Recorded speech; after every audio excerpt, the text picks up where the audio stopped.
Muito bem, boa noite. Nós vamos começar o nosso quinto episódio falando sobre a crise do coronavírus e seus impactos na economia e na sociedade, né? Começamos aqui com um vídeo motivacional do Vladimir Putin cantando a música I Will Survive.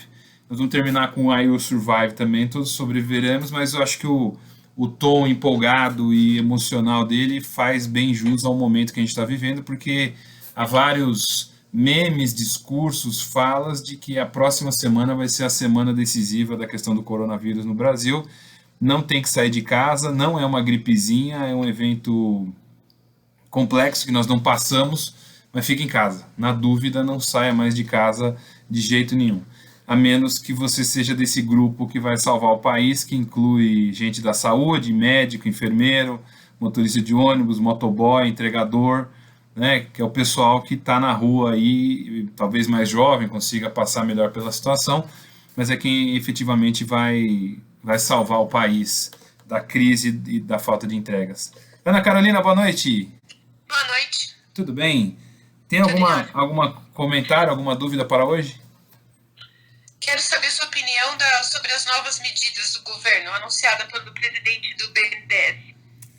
Pois é, talvez a gente tenha uma certa má vontade com o BNDES desde a época do governo do PT, né? Assim, se a gente fizer uma comparação nos números, recentemente teve toda uma polêmica, né, da auditoria do banco, se tinham roubado ou não tinham roubado.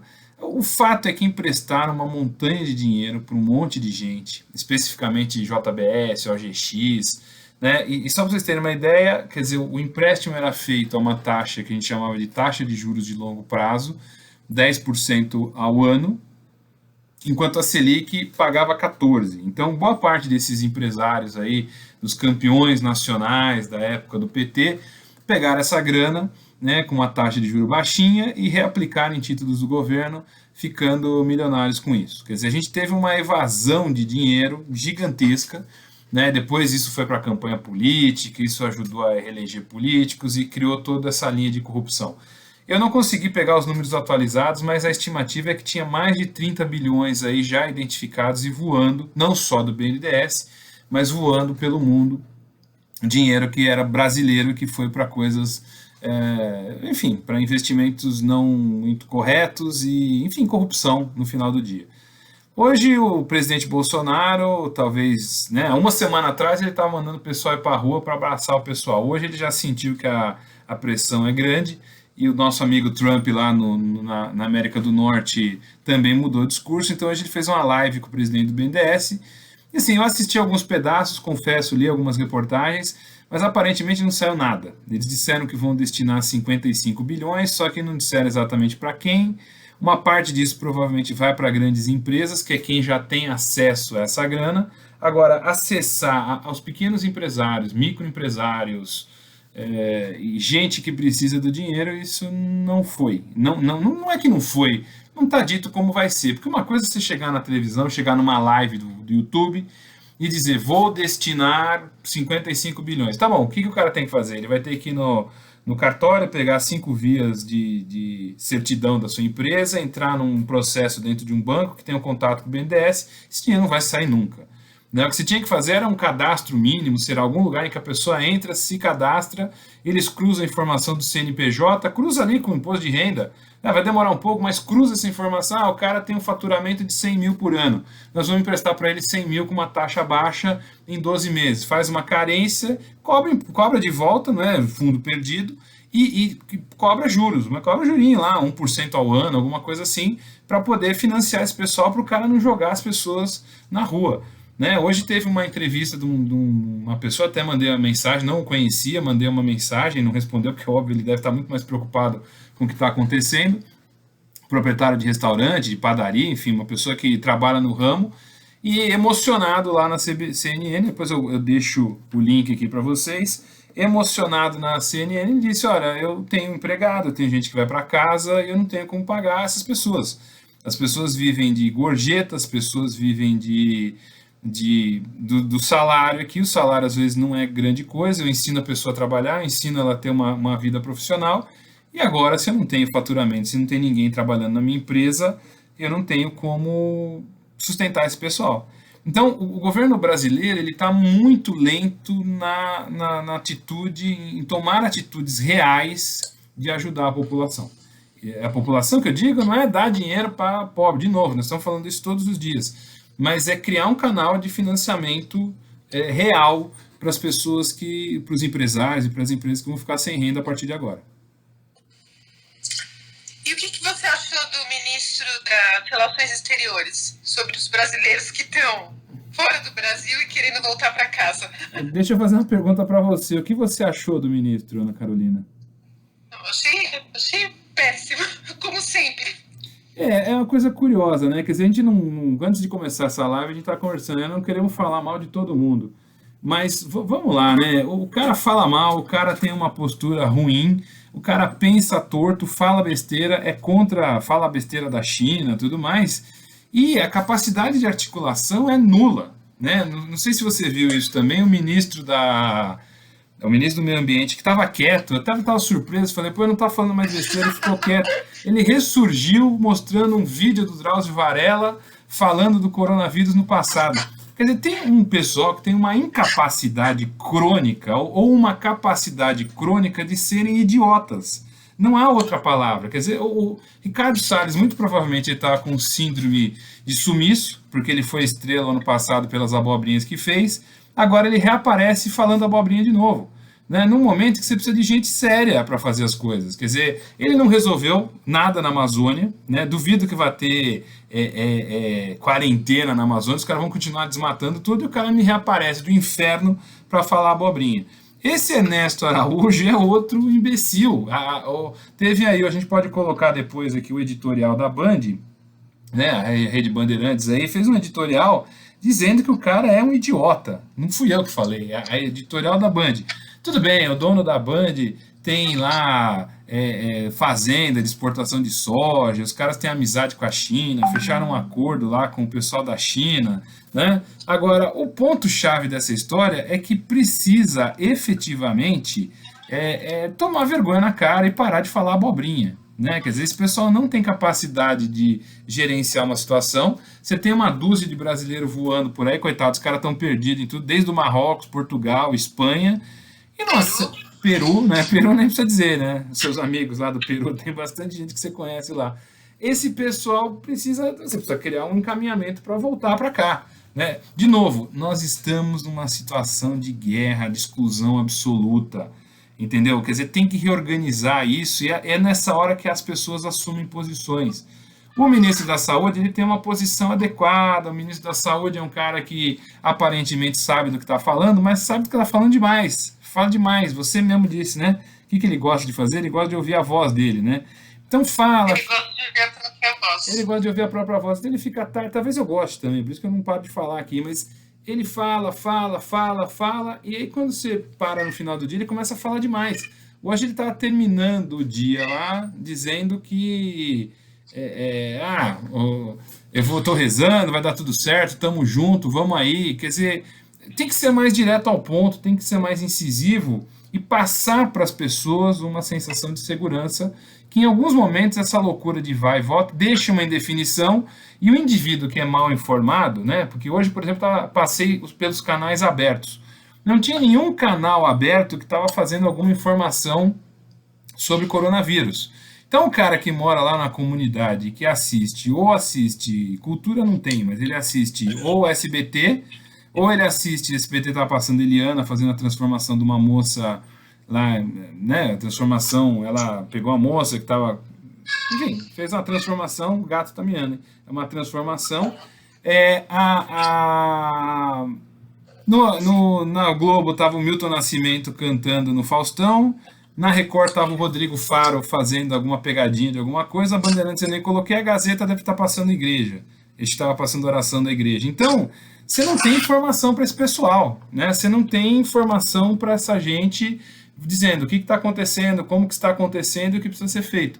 Então, a gente precisa ser mais direto ao ponto, né? Senão as pessoas continuam se balizando com informações do WhatsApp, dos memes.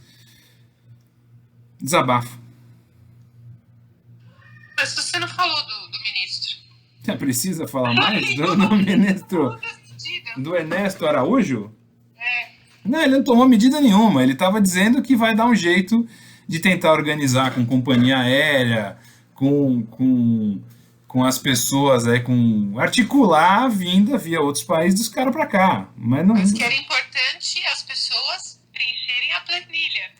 Então, aí vem com essa, né? Que é a mesma coisa que vai acontecer no BNDES. Os caras disseram que vão liberar 55 bilhões. Mas tem que preencher o formulário XPTO, imprimir 2 vias no cartório, assinar, registrar a firma. Você imagina o pessoal indo no cartório reconhecer firma num momento como esse. No cartório já é um negócio bizarro do século passado.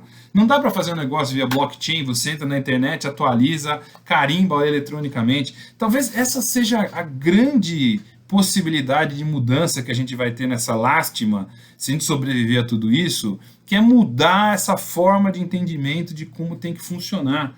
Hoje eu tive algumas questões interessantes, por exemplo, no LinkedIn, uma pessoa perguntou, mas essa coisa de passar crédito direto para as pessoas, para as empresas, não tem que passar pelo Congresso? Nós estamos numa situação de calamidade pública. Tem gente que está estimando aí que o ministro disse isso, não estou pegando fake news, 50% da população brasileira vai ter coronavírus. 50% desses 50%, quer dizer, 25% da população vai ter sintoma, e sei lá, 10% vai passar mal. Então, você tem muita gente que vai passar. Isso é um fato do que está acontecendo, e este fato acontecendo demanda posições firmes e claras de quem está no Estado. E o Estado tem a obrigação de salvar a população. É para isso que ele existe. É para isso que as pessoas pagam 35% de imposto todo ano. Entendeu? Não é para sustentar um monte de vagabundo que está lá, porque você vê o Alexandre de Moraes hoje dizendo que adia a dívida de São Paulo, tá ok, talvez tenha que adiar a dívida de um monte de gente, né? Depois tem que cobrar, de novo, não estou falando em perdão de dívida. Agora, cadê o fundo eleitoral, que é 2, 3 bilhões? Não dá para liberar esse dinheiro para agora? Por que o Rodrigo Maia disse que temos que ver porque vai dar para ter eleição? Por quê? Porque quer dinheiro, quer o fundo eleitoral na mão.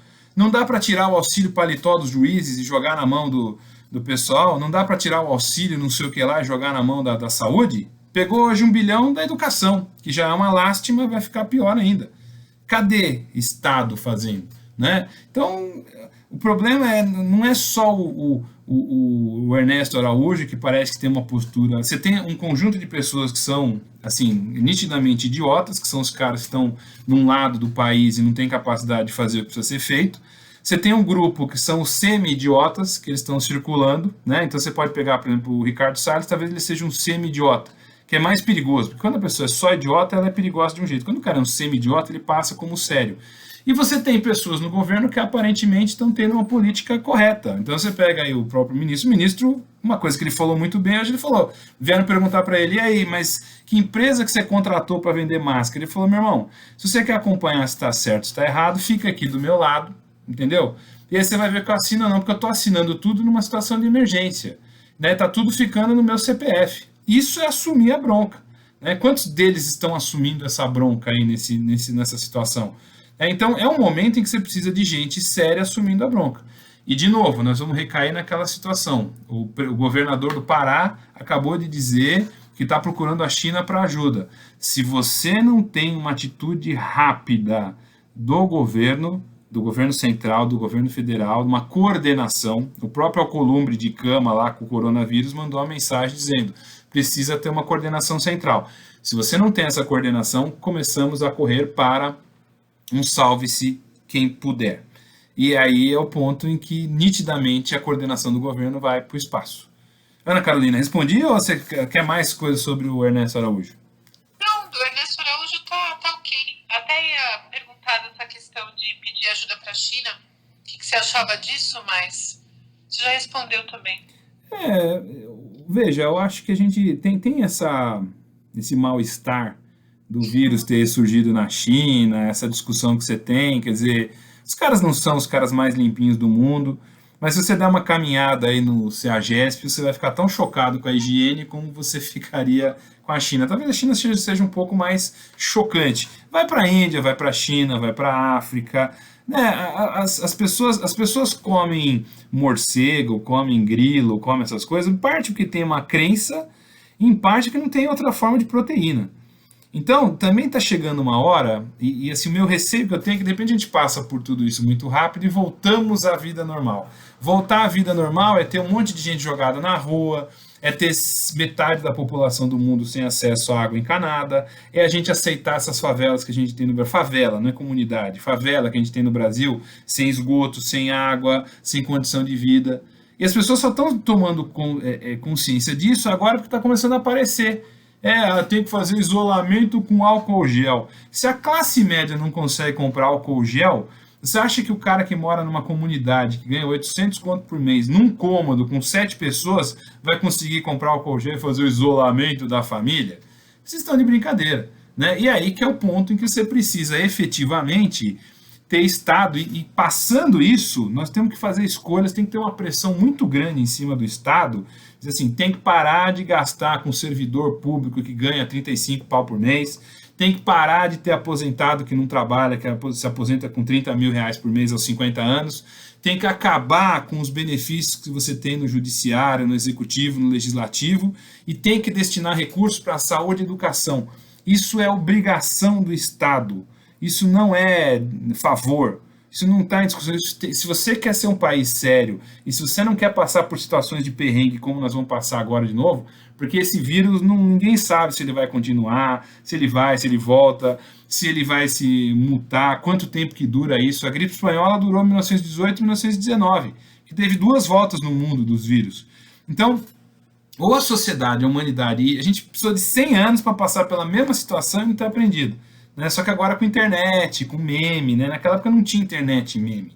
Então, ou a gente aprende com os erros e muda a sociedade para alguma coisa, e por isso que eu me meti a gravar live, que eu estou tentando publicar, quer dizer, não é para ter likes, mas é para aumentar o grau de pessoas que tem que discursar, que tem que falar, que tem que botar pilha, para que a gente não continue nessa situação depois que tudo passe. Antes que você durma, comente alguma coisa. Não, acho que a gente já está ganhando pelo menos o título de ter o líder mais ineficaz do mundo. Não sei se você chegou a ver o comentário do Ian Bremmer. Você chegou a ver? Não vi. Boa. Que ele comentou que há muita concorrência, mas o líder mais ineficaz do mundo quanto à resposta ao coronavírus é, neste momento, o presidente brasileiro Bolsonaro. Neste fim de semana, ele está detonando os governantes que tomaram medidas de bloqueio. Danificará seriamente seu mandato. Que bom. Esse é o lado bom. Ian Brennan, quem que é o Ian Brennan? Ele é o presidente do Eurasia Group. Ele tem um link, eu vou até colocar aqui o link do Eurasia Group. Ele é um cara extremamente interessante, assim, ele é uma das pessoas que tem uma capacidade de análise estratégica, de olhar do futuro interessante. É um influencer, sem ser influencer de youtuber. É um cara sério, que tem opinião e sabe como comunicar essa opinião. E quando ele fala isso, assim, para você conseguir ser eleito em 200 países do mundo, caóticos, o líder mais estúpido, né? Não é estúpido o que ele disse, mas é que a incapacidade é grande, né? E assim, hoje eu estava ouvindo, por exemplo, o Milton Neves, que estava lá, que até é um defensor, assim, em alguns momentos aí do Milton Neves, que faz esse programa esportivo e tudo mais, Merchan, ele estava entrevistando um pastor na Itália, né? Um pastor brasileiro que foi radialista no Brasil e mora na Itália há muito tempo. E ele falando, assim, o pastor falando com letras garrafais. A situação na Itália é muito mais grave do que a situação que a gente está vivendo aqui. Ou assim, eu quero dizer assim, do que eles estão mostrando. Né? E aqui no Brasil, se não tomar cuidado, vira uma Itália. Ou pior que uma Itália. E uma coisa que ele disse é que na televisão apareceu o Bolsonaro falando, e o pessoal criticando ele, falando que o presidente brasileiro tem uma conduta estúpida. Quer dizer, nós estamos conseguindo ter o nosso líder supremo, né, considerado um grande idiota no mundo. Então, ou a gente se apruma e olha e vê que essa situação é efetivamente grave, e de novo, por que ele está condenando o mandato dele? Porque à medida que as pessoas estão desempregadas, à medida que as pessoas vão ficar doentes, à medida que você vai ter crise firme, crise cruel, crise de guerra, né? E tem um presidente que fala que é uma gripezinha, que ele não está nem aí, isso vai marcar, isso vai deixar ele, como o Ian Brenner disse, vai deixar o mandato dele bastante ofuscado. E aí, coitado de nós, de ter que aguentar ele mais 2 anos, né? Ana? Não, o que mais me preocupa é que ele é um importante consultor motor para investidor. Então, o risco político de investimento depois que passar essa pandemia, vai ser que ninguém mais vai querer investir mesmo no Brasil, entendeu? Porque você tem presidente que, além de ser um idiota, ele para o mundo é ineficaz. Isso é preocupante. Mas o que eu acho que é interessante, quer dizer, a vantagem, eu não ficaria nem tão preocupado com isso nesse momento, porque assim, o mundo está se desfazendo do ponto de vista econômico, não é? Então, assim, pensar que vai atrapalhar o investimento no Brasil, né, porque já está tudo atrapalhado, né, o mundo inteiro está zoado. Agora, certamente, de novo, quando essas coisas começarem a se ajustar em algum momento, e a gente não sabe em que patamar que vão se ajustar, porque, veja, eu duvido que alguém esteja acompanhando financeiramente a sua vida agora com a mesma força que acompanhava antes. Está todo mundo na expectativa de ver o que vai acontecer. Né? Quem é autônomo está parado, né? Quem é construtor parou, quem é funcionário público parou também, porque por mais que receba o salário em dia, não vai fazer mais nada, não vai mudar a situação. Né? Então, as empresas estão paradas, quem é funcionário de empresa de serviços está parado e com medo. Então, ninguém está olhando o que vai acontecer ao final. O que dá o drama dessa situação é que, efetivamente, se a gente não tiver alguém que lidere isso, a dificuldade de melhorar a nossa visão e de levantar o astral das pessoas para uma saída dessa encrenca é muito grande. E aí o que você disse, quer dizer, é uma boa desculpa você dizer, não vou investir no Brasil, ou nós não vamos colocar dinheiro no Brasil porque a gente tem um inepto na presidência. Ele tem tempo ainda de mudar, né? Ele tem tempo ainda de assumir um protagonismo. Só que já tem muita gente que está cansada de ver a cara dele, as abobrinhas que ele fala, e assim, ele transparece uma ausência completa de entendimento do problema que a gente tem, das dimensões do problema que a gente tem. E talvez o primeiro traço para o cara ser um bom líder é entender a dimensão da desgraça que ele está conduzindo. Bom, é isso, né? 22/3, nosso dia 5 de quarentena Gulag. Boa noite, Ana Carolina. E eu vou deixar vocês aí com... Boa noite, Ana Carolina. Boa noite. Boa noite. Boa noite, bom dia, boa tarde para quem for assistir em outros horários. E vou deixar vocês aí com um vídeo muito interessante de um professor que está fazendo sucesso, cantando como vai se transformar na vida online, né, que é o mesmo tema da musiquinha que o Putin cantou animadamente no começo do nosso vídeo. Agora vem um outro professor dos desafios. Só quem é professor sabe a dificuldade de passar do mundo analógico para o mundo digital, para o mundo online. Boa noite e até amanhã. At first I was afraid, I was petrified, kept thinking I could never teach through Canvas all the time. But then I spent so many nights reading the health docs for so long, and I grew strong. I learned how to get along, and so I'm back. The students are gone, as all my colleagues try to figure out how they're gonna get along. I should have kept up with the tech, not skipped that class on course design. If I'd have known for just 1 second, I'd be teaching all online. Go now, go, leave me alone. I've got to figure out just how to lecture using Panopto. You gave me 2 days to adjust, to move everything online. Did you think I'd crumble? Did you think I'd lay down and die? Oh no, not I will survive. Oh, as long as I know how to Zoom, I know I'll be alive. Oh, my students still will learn, and my paychecks I will earn. I'll survive. I will survive. Hey, it took all the strength I had not to lay down and die. Kept trying hard to mend the pieces of my syllabi, and I spent oh so many nights just feeling sorry for myself. I used to cry, but now I hold my head up high, and you'll see me teaching on Zoom. But just don't cough into the mic, or every eye will be on you. I can't hear you, you're on mute. Your camera's black, are you still there? We got some glitches to work out, but I know my grading scheme is fair. Oh, now go, walk out the door, trying to get this lecture done, and I'm already on take 4. Now the network has gone down, and I'm all out of wine. Do you think I'll crumble? Do you think I'll lay down and die? Oh no, not I will survive. Oh, as long as I know how to zoom, I know I'll be alive. Oh, my